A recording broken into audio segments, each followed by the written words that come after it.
जी। प्रतिमा पांडे जी। राधे राधे। महाराज जी, निंदा क्या है? दूसरे के दोषों का दर्शन करके वर्णन करना, दूसरों के दोष देख करके उनका वर्णन करना। केवल दूसरों के दोष दर्शन कर लिया, कुछ बोले नहीं, उसे परदोष दर्शन कहते हैं। और जब उनका वर्णन कर देते हैं तो निंदा हो जाती है। निंदा, कथन और श्रवण दोनों महापाप हैं। पर निंदा के किए ते आवत नहीं कछु हाथ, मूरख पर्वत पाप को ले चल अपने साथ।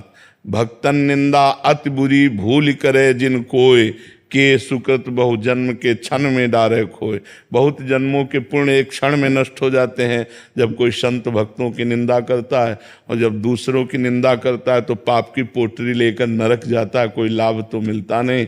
इसलिए दूसरों के दोष दर्शन करना, दूसरों की निंदा करना, दूसरों की निंदा सुनना, साधक को इनका त्याग कर देना चाहिए।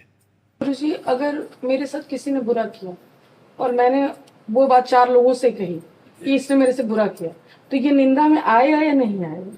अपनी पीड़ा कहना एक अलग बात हो जाती है कि मैं पीड़ित हूं इनके द्वारा।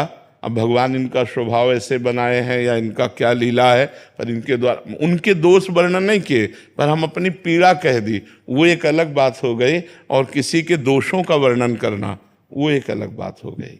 तो ये ध्यान रखना है कि हम दोषों, वैसे अपने को भी भगवान ने बुद्धि दी है, पहली ही हरकत में हमको बचा लेना चाहिए अपने को।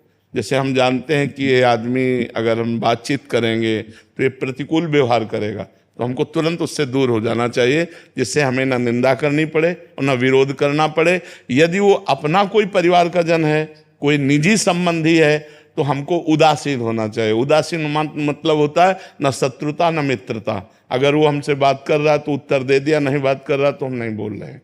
पूर्व में किया वो सब क्षमा करके, उसे क्षमा बहुत बड़ा अस्त्र है।